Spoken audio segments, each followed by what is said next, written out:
ফেব্রুয়ারি থেকে নির্বাচন হবে ঘোষণা করছে সরকার, হবে না কেন? নির্বাচন কমিশন প্রস্তুতি নিচ্ছে।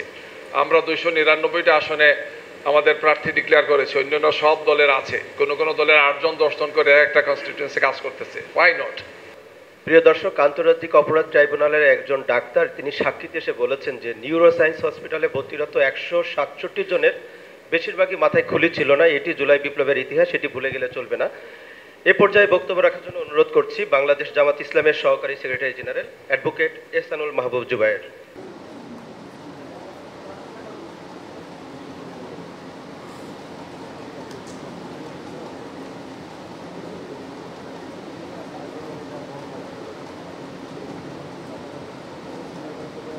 আসসালামু আলাইকুম ওয়া রাহমাতুল্লাহ। অনুষ্ঠানের সম্মানিত সভাপতি, মঞ্চে উপবিষ্ট আজকের এই সুন্দর আয়োজনের সম্মানিত আলোচকবৃন্দ, রাজনৈতিক দলের সম্মানিত নেতৃবৃন্দ, উপস্থিত সাংবাদিক বন্ধুগণ, সম্মানিত সুধী মণ্ডলী, গুরুত্বপূর্ণ একটি বিষয়ের উপর একটি চমৎকার আলোচনা। আমি 7 থেকে 8 জনের বক্তব্য শুনলাম। আমাদের জাতীয় জীবনের একটি গুরুত্বপূর্ণ বাঁকে আমরা দাঁড়িয়েছি। 5 আগস্ট 2024-এর পর বাংলাদেশের মানুষের প্রত্যাশার পারদ আকাশচুম্বী। সেই আকাশচুম্বী প্রত্যাশাকে একটি সাংবিধানিক, একটি আনুষ্ঠানিক, একটি বাস্তব রূপ দেওয়ার জন্যে আমাদের নেতৃবৃন্দ কাজ করছে। তার অন্যতম হচ্ছে অনেকগুলো সংস্কার কমিশন। সেই সংস্কার কমিশনের প্রস্তাব, এটা নিয়ে 2 দফায় প্রায় 5 মাস বা 6 মাস হবে ম্যারাথন আলোচনা, পক্ষে বিপক্ষে আলোচনা, পর্যালোচনা, কথাবার্তা, মেনে নেওয়া, না মেনে নেওয়া, নোট অফ ডিসেন্ট ইত্যাদি ইত্যাদি। আমরা এখন 3rd ফেজে আসছি। আগামীকালকে থেকে সম্ভবত জুলাই জাতীয় সনদে চূড়ান্ত পর্বের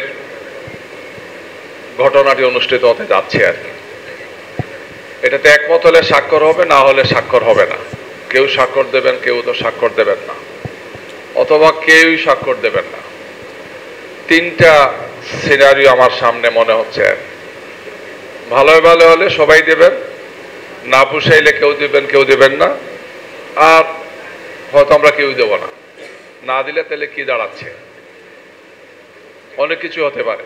আমার ধারণা আগামী 15-20 দিন, 1 মাস বাংলাদেশের জন্য 5 আগস্ট পরবর্তী সময়ের সবচেয়ে গুরুত্বপূর্ণ অধ্যায়।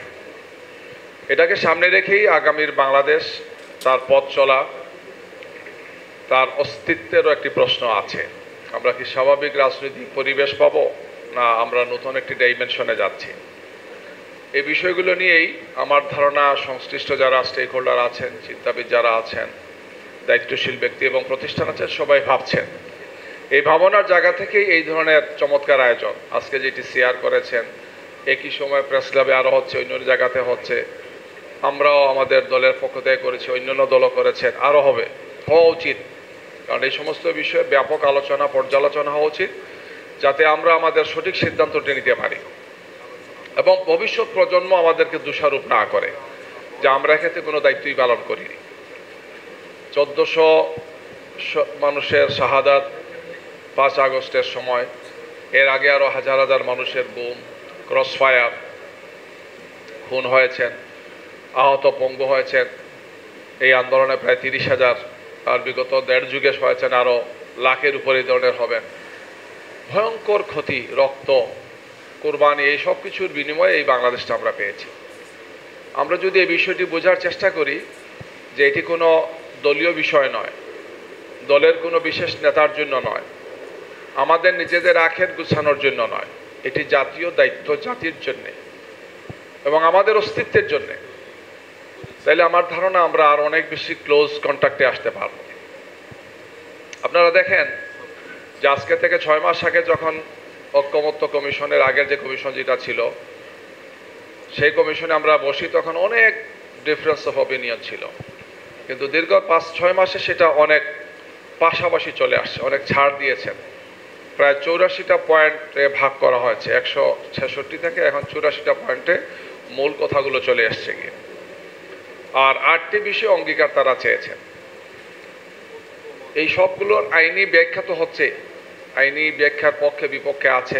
আজকে যেটা আলোচনা হচ্ছে, আলোচকরা বলেছেন, আরও আলোচকরা কথা বলবেন যে আমরা প্রেসিডেন্সিয়াল প্রক্লেমেশন হোক অথবা নির্বাহী আদেশে হোক, প্রেসিডেন্সিয়াল অর্ডারে হোক, বিভিন্ন নামে হোক, গণভোট হোক, যা কোনো কিছু হোক, আসলে এই সব কিছুর সাথে নির্ভর করে সদিচ্ছা, দেশপ্রেম, দায়িত্ববোধ, জাতির প্রতি আমাদের কমিটমেন্ট।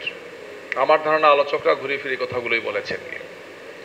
আমরা যদি এই জাতীয় দায়িত্বটি পালনে ব্যর্থ হই, তাহলে আগামীর বাংলাদেশে আমাদেরকে কাঠগড়া দাঁড়াতে হবে। হাসিনার মতো আমরা কম অপরাধী হব না।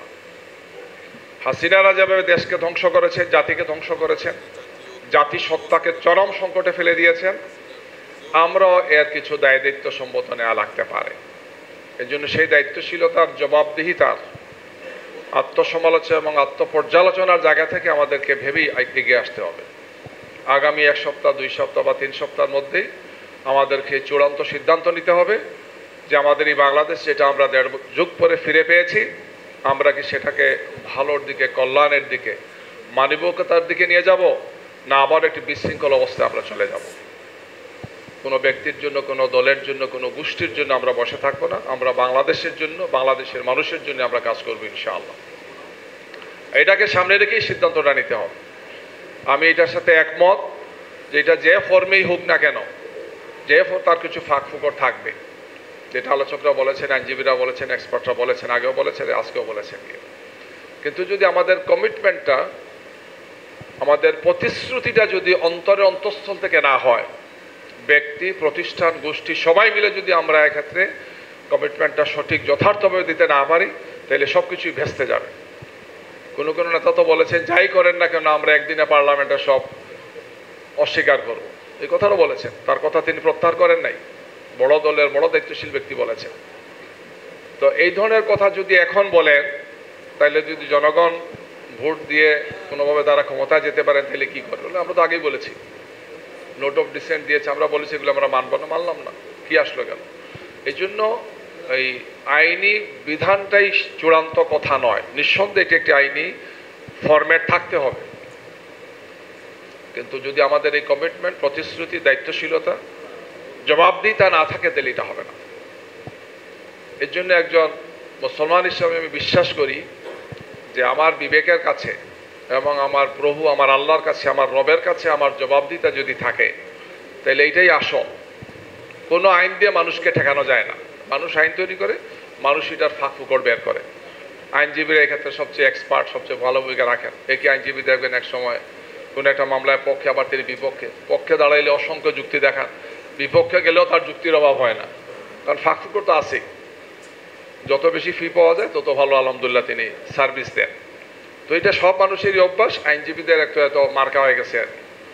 তো যাই হোক, আমি নিজেও এই ধরনের একজন মানুষের জন্য নিজের ফিটকে আমি করলাম।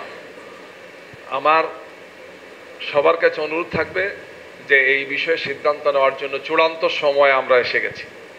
আমি আবারও বলব, আমি গত 3 দিনে 7-8টা জেলা সফর করেছি আমার সাংগঠনিক দায়িত্বের প্রয়োজনে।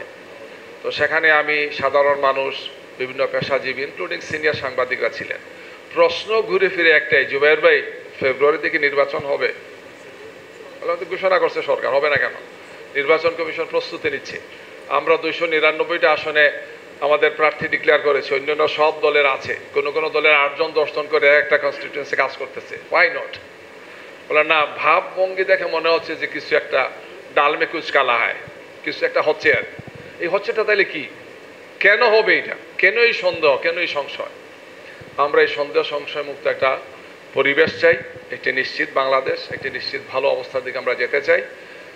যাদের রক্ত, যাদের কোরবানি আমাদেরকে আজকের এই সুন্দর, আনন্দঘন, সাহসী বক্তব্য রাখতে উদ্বুদ্ধ করছে সবাইকে, আলহামদুলিল্লাহ। এই যে আন্দোলনের পর আন্দোলন, সংগ্রাম পর সংগ্রাম, ঘেরাওয়ের পর ঘেরাও, কত অবরোধ আমরা করছি, আলহামদুলিল্লাহ। গত 1 বছরে যা করছি, 18 বছরে না, গত 36 বছরে তা করা সম্ভব হয়নি। এটা বিশাল সুযোগ, আলহামদুলিল্লাহ। তো কেন আমরা এটাকে হাতছাড়া করব? আমি অনুরোধ জানাবো যে জাতীয় নেতৃবৃন্দ সহ সবার চাপ দেওয়া উচিত, দায়িত্ব নেওয়া উচিত, দায়িত্ব পালন করা উচিত, সিরিয়াস সিনসিয়ার হওয়া উচিত, ডেসপারেট বেপরোয়া হওয়া উচিত যে এই দেশকে আমরা আর হারতে দেবো না, আমরা হারিয়ে যাব না। আমরা অবশ্যই আমাদের দাবি আদায় করব এবং এই দেশ একটি সুন্দর স্বাধীন সত্তা নিয়ে বিশ্বের বুকে মাথা উঁচু করে দাঁড়াবে। আমরা সেই ধরনের একটি সিদ্ধান্ত দেখতে চাই, সেই ধরনের একটি জুলাই সনদ দেখতে চাই, তার বাস্তবায়ন চাই, তার আইনি ভিত্তি চাই এবং এর ভিত্তিতে আগামী একটি সুষ্ঠু সুন্দর নির্বাচন, যেটি ত্রয়োদশ জাতীয় সংসদ নির্বাচন, সেটি অনুষ্ঠিত হবে। বাংলাদেশের মানুষ দীর্ঘ অনেক বছর পর তার জনপ্রতিনিধি তার ভোটে তার ইচ্ছা মতো সে নির্বাচিত করবে, যারা এই দেশের কর্ণধার হবে, এই দেশের দায়িত্বশীল ব্যক্তি হবে, আমানতের দায়িত্ব তাদের হাতে আমরা তুলে দেবো। সেই প্রত্যাশা ব্যক্ত করে আমার কথা এখানে শেষ করছি। আমার তৌফিক ইল্লা বিল্লাহ। আসসালামু আলাইকুম ওয়া রাহমাতুল্লাহ।